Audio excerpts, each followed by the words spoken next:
Hey, how's it going? My name is Taylor and this is Honeybriar Farmstead. Today I'm going to show you how I make my orange fig jam. This is a recipe that I kind of made up on my own from adapting from other recipes.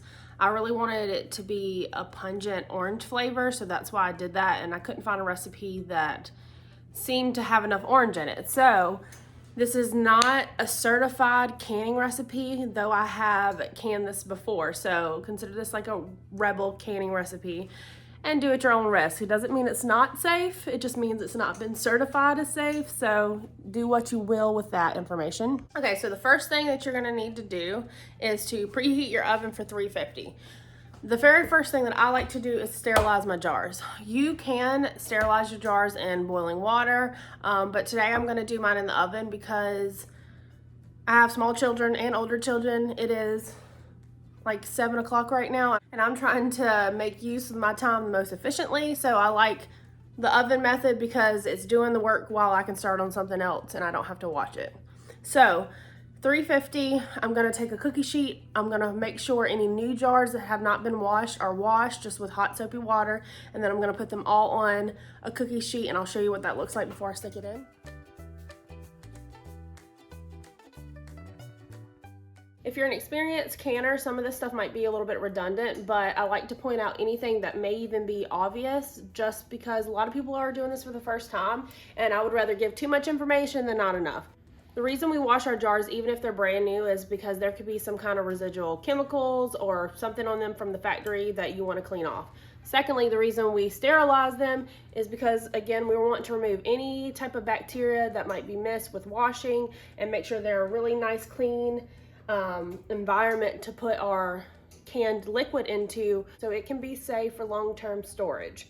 Secondly, while I'm washing my jars, I like to inspect them. You want to do this because if there's any type of chip or damage to your jar, that can prevent your lid from sealing properly and make it unsafe for storage. Now, if I had a chip down here on this part of the jar, that wouldn't affect my jar, but that wouldn't affect my jar from sealing properly. You're looking for like around this rim and then the inside. But if you have a chip or something on the outside of your jar, most likely that jar has been through some things, and I would want to really inspect further to make sure nothing else was wrong with it.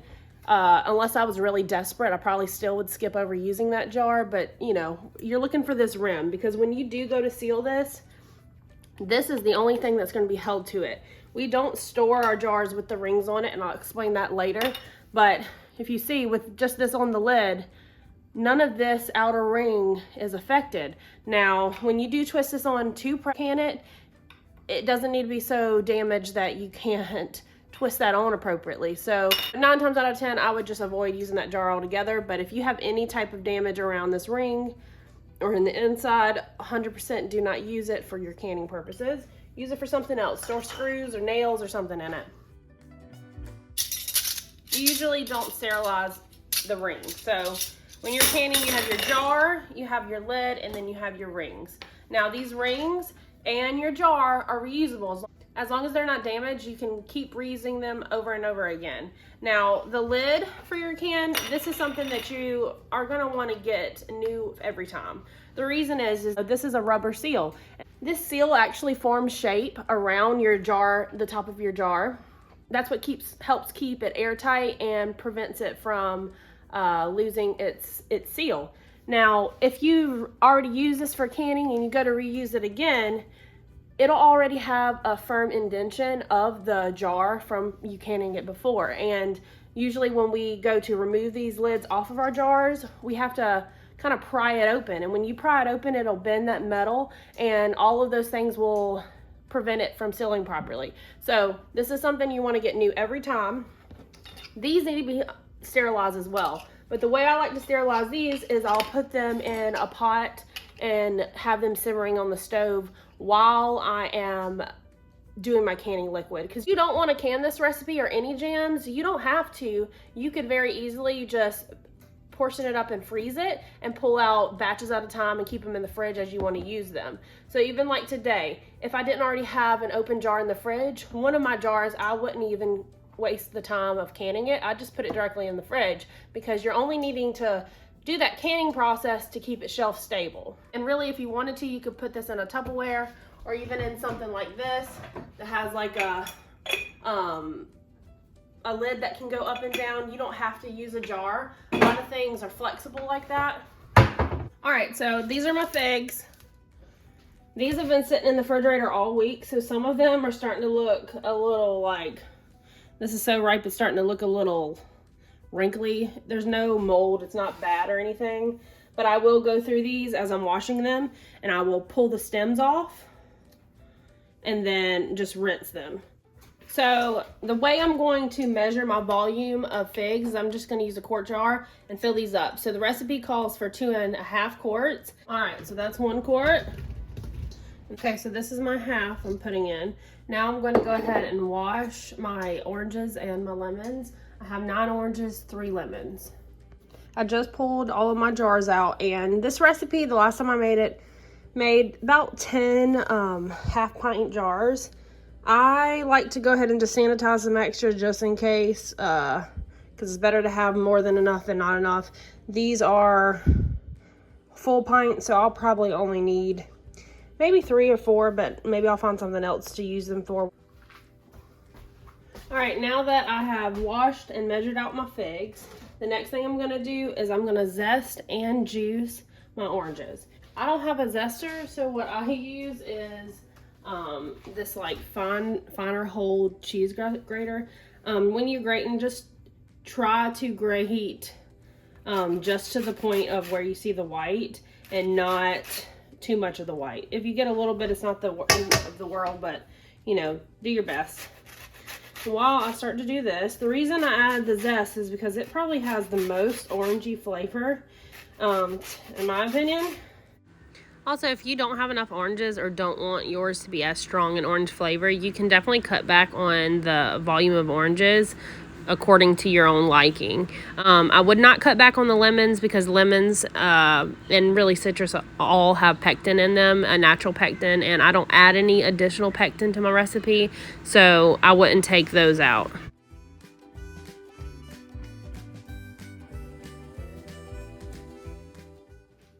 Okay, so the best way to get the most juice out of a citrus fruit is to roll it, like lemons, oranges, limes, grapefruit. So to roll them, it kind of gets the juices flowing. And of course, if you have a juicer, use that, but I broke mine, so especially lemons, I'll hold them face up. That way I can kind of keep the seeds in there. Sometimes they still fall through. Just try to pull those seeds out. And now we're gonna add our sugar. 1, 2.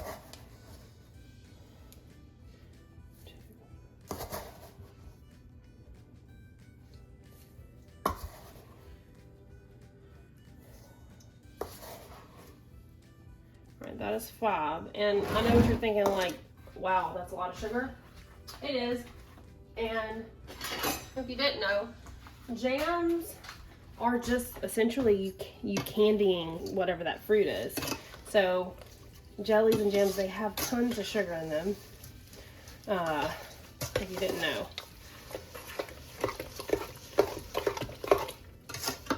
But part of that is what makes it safe, is the level of like sugar to fruit ratio. All right, if you have a potato masher, mash these up now. Last time I didn't mash them, and I found myself trying to mash them against the side of the pot. And if you learn anything from me, you use what you have. I have this thing, I think it's for sauerkraut, but I've never used it. So we're gonna use this to mash these figs.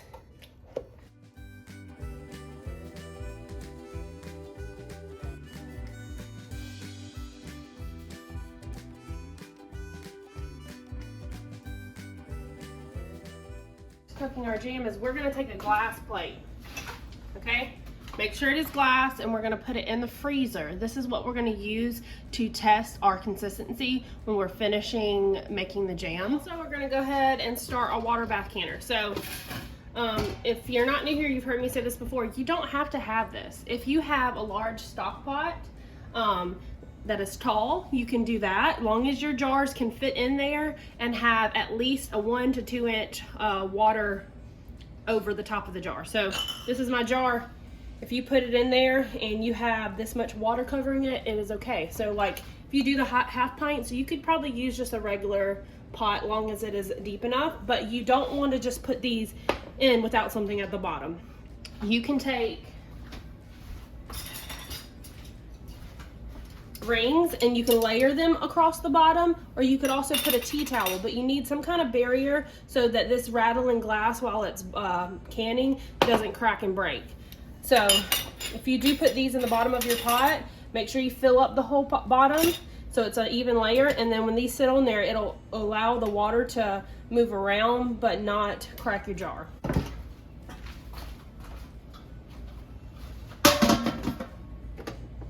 I'm going to do my jam to a medium-high heat, and then we're just going to watch it. If it's boiling too much, then just turn it down a little bit, because I know each stove is a little bit different.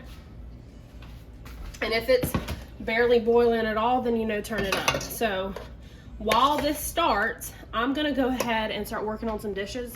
This is something you have a little bit of flexibility in the beginning while it's starting to heat up, but once it really gets going, you have to stay close. I'm going to try to do as many dishes as I can while this starts to heat up, and then you really are going to have to stand over the pot.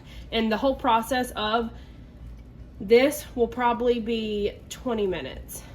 This method of making the jam, the way we are going to thicken it and watch it and the cues we're going to look for, they're going to apply for any type of jam you make.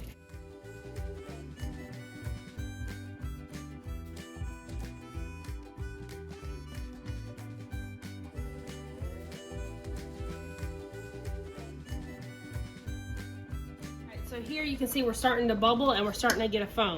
So this is the point where you want to keep coming and stirring it probably every minute, and then once it starts really simmering, you're going to want to stir it even sooner. So we're going to keep on watching it and stirring.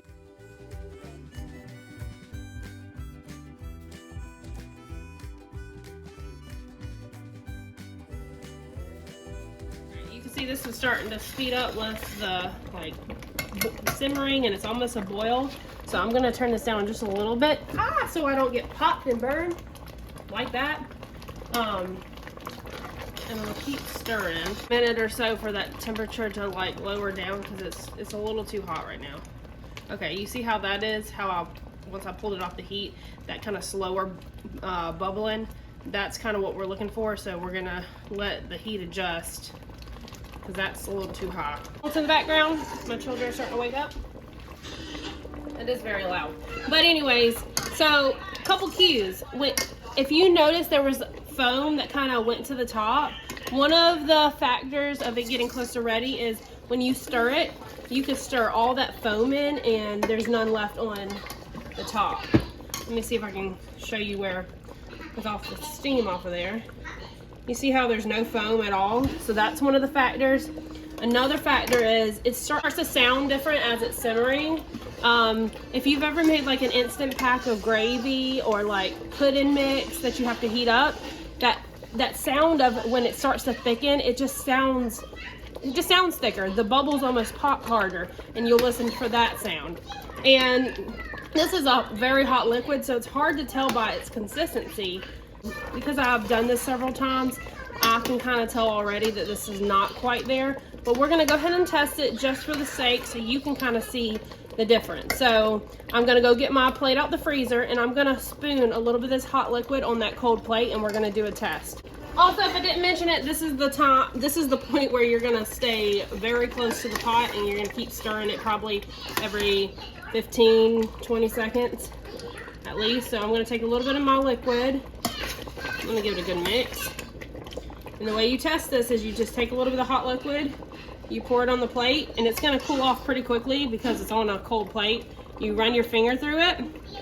When you turn it on the side, if it's ready, it won't run through that line. You see how it immediately ran through? That means it's not ready. So it's not the thick enough consistency to be jam yet, and it'll be kind of watery in the jar. So once you can do that and then turn it on the side and it stays firm, that's how you know it's ready.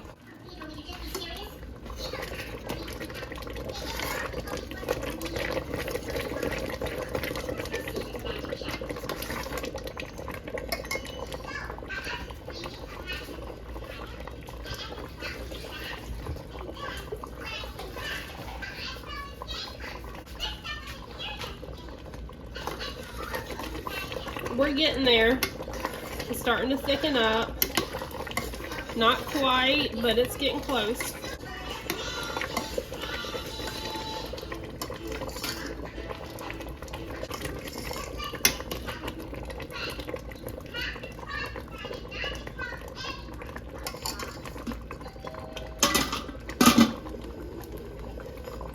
All right, so this is the point where I will say it's starting to get there.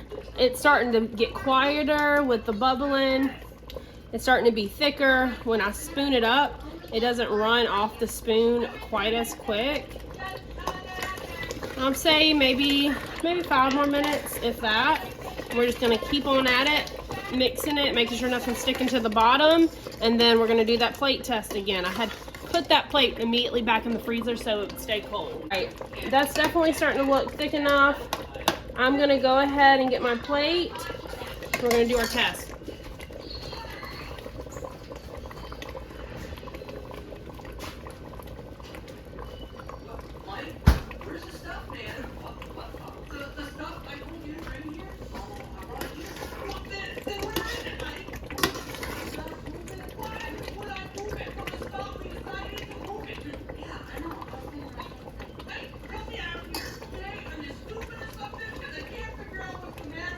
All right, we're gonna just stick our finger through it.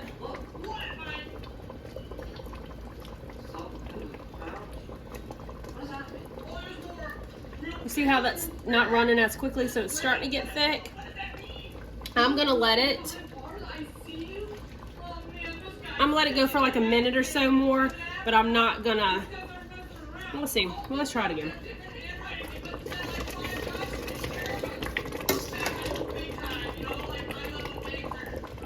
See here. I'm gonna let it sit just a second because it is literally boiling hot. And I don't want to burn my finger. I'm gonna do that finger test. And see how it stays pretty much in its place. If I let it sit for long enough, it will run. But the other one that we did immediately ran, and that's how you can tell the difference. I can let it simmer a little bit more, it'll just get a little bit thicker. But also boiling it for the 5 minutes when we water bath can it will make it thicken a little bit, so that's okay with me. I'm gonna turn off my heat and stir it and let it just, it'll still thicken up a little bit as time goes on.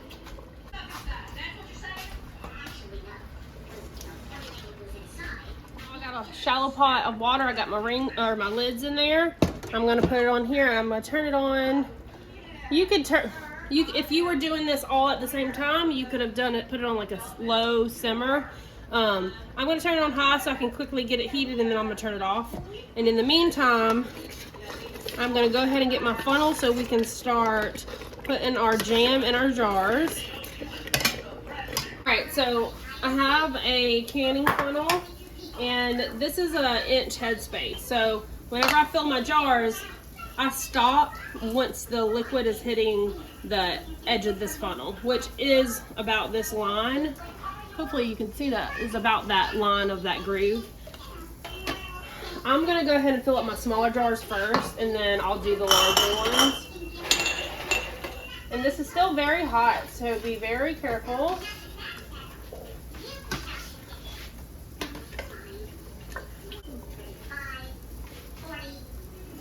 And what I like to do is kind of mix up scoops of the chunkier figs and more watery, or at least try to make sure it's evenly mixed. Alright. We don't like to tell that, though. Great. Glad I was able to clear that up.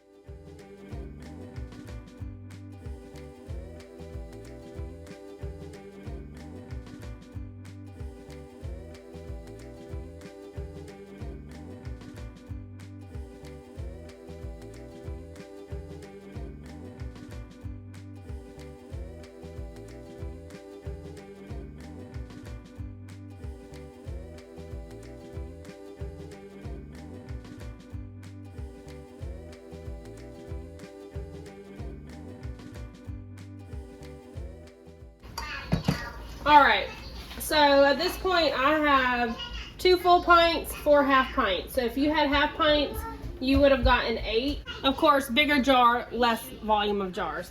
I do have enough for maybe one more, but it's a small amount and it's not enough to fill one of these jars. So I might put it in that reusable jar that I had and just stick it in the fridge.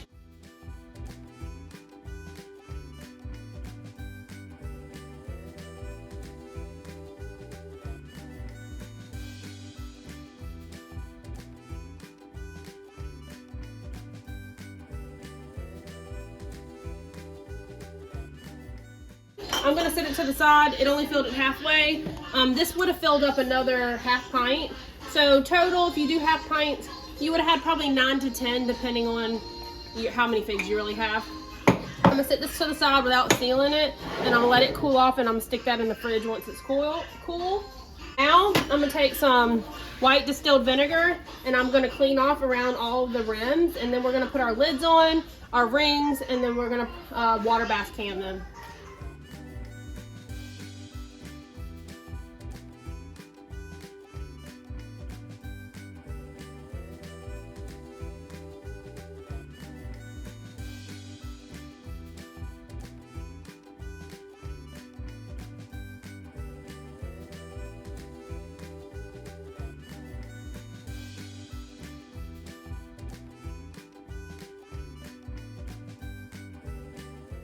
People have the magnets to pull these out. I have mom hands, so I just pull them out by hand because I don't have the magnet, and I just risk burning myself. And then I'm just going to stick those on each of the jar, shaking off any water.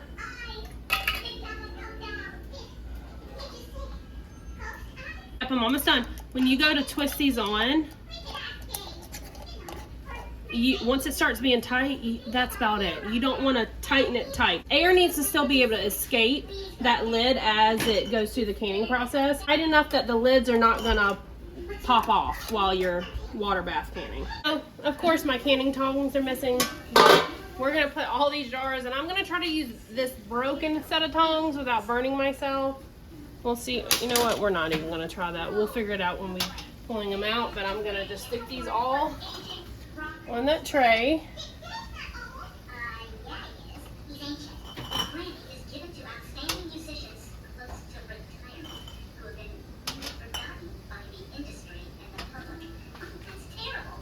And then I'm gonna lower this into the water. Jars in there to bring that water level up, and we're gonna let it continue to boil, and we're gonna set a timer for 5 minutes. All right, our 5 minutes is up, so I'm gonna go ahead and take out my jars and put them over here. So I'm gonna take the risk, yes? Can I have something with drink? Yes, give me 1 minute to finish this.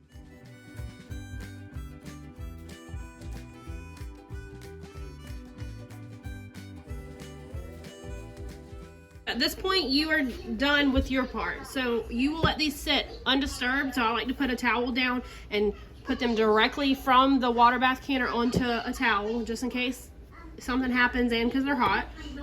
And then you're gonna let them sit for 24 hours. You will start to hear this snap, like pop sound. It'll go, and that's each jar making their seal. Oh, did you hear that? Probably not over Alvin and the Chipmunks. And each one of them will start to make that snap sound. Wait 24 hours, and then when the 24 hours is up, you will then check them. What you will do is you'll remove all of the rings, and you don't want to store them with the rings on. Let me grab a already finished jar. All right, so here's a finished batch. If you see that lid it's sealed on there good, I can shake it and it's not gonna pop off. It's sealed on there good. You store it like this, that way if something happens to your seal and it happens to pop open, this ring is not holding the lid down and making you believe that there's a seal that's not there. It's called a false seal. So you want to store it like this. You don't want to put anything on top of it. You just want to have it sit in the cabinet, and you want to date it and label it. It is from that same previous batch. It's already finished. I want to show you the consistency. This has been in the refrigerator, so it's a little bit cooled, but it's a nice thicker jam. I'll show you what this looks like on some bread, so you can have a consistency reference. If you want a thicker chunk of fig, there's some in there too. And it smears pretty nicely. There's a whole fig. We want you to cut. You want it cut? Yeah. And this is the consistency that you're looking for with your finished product. Thank you so much for watching. If you're new, please consider subscribing for more content like this, and I'll catch y'all next time.